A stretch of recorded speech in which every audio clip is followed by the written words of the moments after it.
Here is Senior Jared, Bruce, Andy, and yours truly for our Make It Better video. So with snap buttons on logo series frames, we have these snap buttons. It used to stick out and you'd have to line both the front and the back of the button with the leg assembly to push it in, and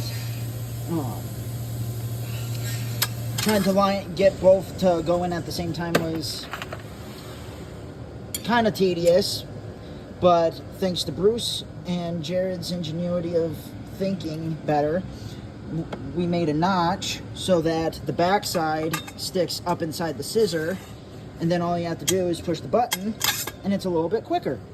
And that's how we made it better. Yeah, well,